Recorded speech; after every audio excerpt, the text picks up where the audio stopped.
बिस्मिल्लाहिर्रहमानिर्रहीम। Welcome back. Lecture 47 where to go from here. PMP का आखिरी लेक्चर हम ये कंसिडर कर रहे हैं कि आपने पीएमपी कंप्लीट कर ली है, हम ये कंसिडर कर रहे हैं। उससे पहले मैं ये बताना चाहूँगा कि पीएमपी के एग्ज़ाम को आपने क्वालिफाई कैसे करना है, उसके की पॉइंट्स, उसके ट्रिक्स ऑफ द ट्रेड्स कौन कौन से हैं। जो स्टूडेंट्स पीएमपी के लिए ऑलमोस्ट रेडी हैं, ये लेक्चर उनके लिए काफ़ी ज़्यादा बेनिफिशियल रहेगा। एक चीज़ ज़रूरी बात यह है कि आपने पीएमआईज़म को अपने सामने रखना है। प्रोफेशनल एक्सपीरियंस आपका भले कुछ ही है आपकी फील्ड से, लेकिन प्रोजेक्ट मैनेजमेंट जैसे पीएमआई ने डिफ़ाइन की है, पीएमपी के एग्ज़ाम के लिए आपने उसको एज इट इज़ अपने सामने रखना है। ये बहुत इंपॉर्टेंट बात है। आपका एक्सपीरियंस क्या कहता है, that doesn't matter for PMP exam. Project management के अपने असूल, अपने तरीके, बेस्ट प्रैक्टिसेस वो खुद डिफ़ाइन करते हैं। तो जो इन्होंने डिफ़ाइन किया पीएमपी एग्ज़ाम के लिए, आप उनको अपने सामने रखिएगा। That's very important point. Next thing is, जितने नॉलेज एरिया है, प्रोसेस ग्रुप्स हैं, प्रोसेस के नाम जो हमने यहाँ पे डिस्कस किए हैं पूरे लेक्चर में, उनको याद रखिएगा। उनकी तरतीब को, उनके जो सीक्वेंस है, उनको उसी तरह एज इट इज़ आपने देखे हैं। नॉलेज एरिया, प्रोसेस ग्रुप, और प्रोसेस में कौन कौन से प्रोसेस हैं और वो किस एरिया में आते हैं। तो इन तीन चीज़ों को ज़रूर याद रखिएगा। तो इसमें आपके काफ़ी क्वेश्चन यहाँ से क्लियर हो जाएंगे। मैथमेटिकल एरिया बहुत ही सॉलिड मार्क्स हैं, इसमें तकरीबन 20 to 30% क्वेश्चन मैथमेटिक्स के होते हैं। तो जितने भी फार्मूला यहाँ पे मेंशन किए हमने, जो लेक्चर्स में हमने डिफ़ाइन किए हैं, यहाँ पे देखें, उसको अपने सामने लिख लीजिए, साथ मेमोराइज़ कर लीजिए। एग्ज़ाम से पहले उसको आप किसी शीट पे लिख लीजिए, आपको प्रोवाइड किया जाएगा। तो ये आपको बहुत फ़ायदा देंगे, ये सॉलिड मार्क्स हैं। तो आप वन गो में, आप इसमें एक तो प्लस पॉइंट ये है कि आपका टाइम बहुत ज़्यादा सेव होता है। आपको फार्मूला याद है, आपने वैल्यूज़ पुट करनी है, सॉफ्ट कैलकुलेटर वहाँ पे अवेलेबल होता है सिस्टम पर ही, आपने वैल्यूज़ पुट करनी है और आंसर वहाँ से टिक कर लेना है। देखिए, क्वेश्चन अटैम्प्ट करने में बहुत एहतियात कीजिएगा। आपके पास है तकरीबन 200 क्वेश्चन है आपको दिए जा रहे हैं, और राउंड 4 आवर का आपके पास टाइम है। 4 आवर में आपने ये एग्ज़ाम क्वालिफाई करना है, आपने ये मिशन कंप्लीट करना है। तो याद रखिएगा, आपके पास मैक्सिमम मिनट जो है एक क्वेश्चन को कंप्लीट करने का, या एक क्वेश्चन के लिए, वो 1.5 मिनट्स हैं एक क्वेश्चन के लिए। लेकिन इसमें काफ़ी क्वेश्चन ऐसे डिस्क्रिप्टिव होते हैं, वो आपसे मोर देन 2 मिनट्स ले लेंगे आपको समझने में, उसको अटैम्प्ट करने में। तो बेस्ट टेक्निक ये है कि आप 1 से लेकर 200 क्वेश्चन जितने भी हैं उसको एक गो थ्रू कीजिएगा, और गो थ्रू करके ऐसे क्वेश्चन जो आपने फर्स्ट अटैम्प्ट पे, फर्स्ट ग्लैंस पे आप अटैम्प्ट कर सकते हैं, उसको अटैम्प्ट कीजिए, दोबारा वापस आइए, फिर अटैम्प्ट कीजिए, दोबारा वापस आइए, और आखिर में वो क्वेश्चन जो जो टाइम आपका कंज्यूम कर रहे हैं, उसके लिए आपके पास काफ़ी टाइम बच जाएगा। इन केस अगर आपसे टाइम स्लिप भी होता है तो आप काफ़ी क्वेश्चन ऑलरेडी अटेम्प्ट कर चुके होंगे। देखिए, ऑटो सबमिशन होता है, अगर आपने अपने टाइम में उसको सबमिट ना किया तो वो ऑटो सबमिट होता है क्वेश्चन एग्ज़ाम आपका। तो जितने आपने अटैम्प्ट किए हुए उसके आपको मार्क्स मिलेंगे, जो अटैम्प्ट नहीं हुए तो वो मिस हो जाएंगे आपसे। तो बेहतर ये कि गो थ्रू 3-4 दफ़ा रिवाइज कीजिए क्वेश्चंस को, और मार्क कीजिए, फ्लैग कीजिए क्वेश्चन जो आपका टाइम कंज्यूम कर रहे हैं, और आखिर में उसको रखिएगा। ये इंपॉर्टेंट टिप है एग्ज़ाम को क्वालिफाई करने के लिए। जितने प्रोसेस हमने यहाँ डिस्कस किए हैं वो देखें लीनियर नहीं है, याद रखिएगा। आप स्कोप मैनेजमेंट से लेकर स्टेक होल्डर मैनेजमेंट तक, वन गो तक जाके आप कहेंगे जी मैंने तैयार कर लिया, नहीं। ये आइटरेटिव हैं, ये सब इंटीग्रेशन मैनेजमेंट के क्वेश्चन हैं। जब अगर आप इंटीग्रेशन को समझ रहे हैं तो इट मीन्स आपने पीएमपी एग्ज़ाम क्वालिफाई कर लिया। अब आप अपनी टेक्निक को समझ गए। लीनियर नहीं है, स्टडी आपने लीनियर करनी है, 1 by 1 step, chapter by chapter, लेकिन उसके बाद आपको रिवाइज आना है वापस, और उन्हीं चैप्टर्स को उसके बाद उस नज़रिए से देखेगा।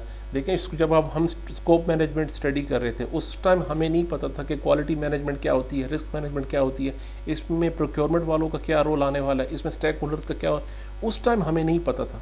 लेकिन जब जो रेस्ट ऑफ द चैप्टर्स जब हमने डिस्कस किए, तब हमें पता लगा कि कोलेक्ट रिक्वायरमेंट में हमने बहुत सारी चीज़ें मिस की हुई हैं, जो हमने रिवाइज जाना होता है। तो ये आइटरेटिव है, ये सारे जो जो एग्ज़ाम की जो मैकेनिज़्म है, पीएमएज़म है, ये है आइटरेटिव।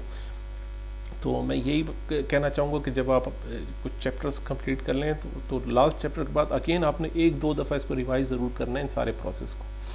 अपना गैप एनालिसिस आप ज़्यादा बेहतर कर सकते हैं। आपकी जो फील्ड है, जैसे फॉर एग्जांपल लोग वीक होते हैं रिस्क मैनेजमेंट में, काफ़ी लोग वीक होते हैं प्रोक्योरमेंट मैनेजमेंट में, काफ़ी लोगों को क्वालिटी मैनेजमेंट के टेक्निक्स के, उनके जो जो उनके अपने टेक्निक्स हैं, उनके कीवर्ड्स हैं, उनके जो अपने कंट्रोल्स हैं, उसका पता नहीं होता। अपना एनालिसिस कीजिए, जो आपका वीक एरिया उस पर ज़्यादा टाइम स्पेंड कीजिए। जो चीज़ आपको समझ आ गई दैट्स ग्रेट, जो समझ नहीं आ रही उसको मुख्तलिफ सोर्सेज से उस पर काम कीजिएगा। Always keep large projects in your mind. जब भी क्वेश्चन आंसर कीजिएगा, लार्ज प्रोजेक्ट अपने सामने रखिएगा, छोटे प्रोजेक्ट के एस्पेक्ट से नहीं, बड़े प्रोजेक्ट से देखिएगा। कुछ कुछ लोगों ने रिक्वेस्ट की कि हमें मज़ीद क्वेश्चन चाहिए अटैम्प्ट करने के लिए। देखें आप इस सोर्स से आप फ्री डेमो पीएमपी का एक मॉकअप एग्ज़ाम या कह लीजिए डेमो क्वेश्चंस भी यहाँ पर अवेलेबल हैं आपके पास, आप यहाँ से चेक कर सकते हैं। पीएमपी के बाद आपको कहाँ जाना चाहिए? अभी मैं आपको कुछ ऑप्शंस बताना चाहूँगा, कुछ और भी ऑप्शन हैं। पीएमपी के राइट आफ्टर प्रोग्राम मैनेजमेंट आता है। प्रोग्राम पीजीएमपी करने के लिए आपको पीएमपी का होना ज़रूरी है। मस्ट नहीं कह सकते कि मस्ट है। आप प्रोग्राम मैनेजमेंट में अगर आपके 15 ईयर ओवरऑल एक्सपीरियंस है प्रोग्राम मैनेजमेंट में और प्रोजेक्ट मैनेजमेंट में, तब भी आप अप्लाई कर सकते हैं। बेहतर ये है कि 4 ईयर आपके पास प्रोजेक्ट मैनेजमेंट का और 4 ईयर प्रोग्राम मैनेजमेंट का एटलीस्ट 8 ईयर एक्सपीरियंस होना चाहिए इस एग्ज़ाम को अप्लाई करने के लिए। पैनल रिव्यू होता है सबसे पहले, उसके बाद एग्ज़ाम होता है इसका, और उसके बाद आपको रिसाइकलिंग जो प्रोसेस है उसको फिल करना होता है प्री रिक्विजिट से। Exam fees for non member $800 and for members है $1000 इसकी फ़ीस है। प्रोग्राम के बाद आप पोर्टफोलियो मैनेजमेंट पे आते हैं, तो पोर्टफोलियो का 3rd लेवल है, टॉप लेवल पे जा सकते हैं। वहाँ पे 8 ईयर्स आपके पास प्रोग्राम मैनेजमेंट एक्सपीरियंस होना चाहिए और 4 ईयर आपके पास पोर्टफोलियो मैनेजमेंट एक्सपीरियंस होना चाहिए। और फ़ी इसकी 800, उसी तरह मेंबर्स के लिए, नॉन मेंबर्स के लिए $1000 है। मेंबरशिप में ये है कि पीएमआई एक नॉन प्रॉफिट ऑर्गेनाइजेशन है, इसमें हम अपनी कंट्रीब्यूशन करते हैं कि मुख्तलिफ प्रोजेक्ट्स की इनकी प्रोजेक्ट मैनेजमेंट की बेस्ट प्रैक्टिस के लिए कंट्रीब्यूट किया जाता है पूरे वर्ल्ड वाइड। तो फ़ायदा ये होता है कि सर्टिफिकेशन में आपको इसमें डिस्काउंट वगैरह दिया जाता है इसमें।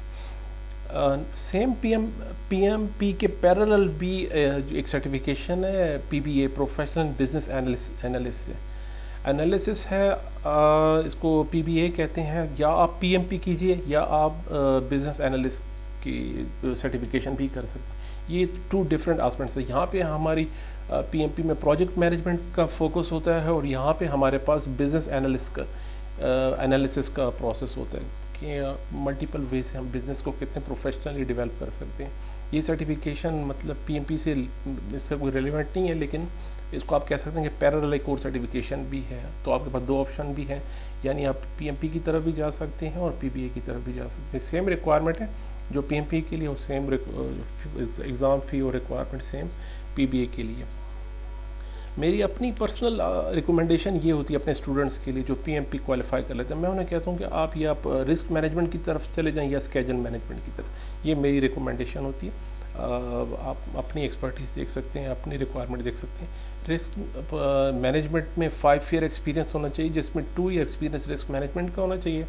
30 कैरेट आवर्स ट्रेनिंग होनी चाहिए सर्टिफिकेशन की, और फ़ी जो है फॉर नॉन मेंबर्स है $520 एंड फॉर मेंबर्स जो है मेंबर्स के लिए 520 और फॉर नॉन मेंबर्स के लिए $670 है फ़ीस है इसकी। और इसी तरह स्केजलिंग प्रोफेशनल में 5 year experience, 2 year scheduling experience होना चाहिए, और 30 कैरेट आवर्स की ट्रेनिंग सर्टिफिकेट, और फ़ी for non member $520 and for non members fee is $670 है।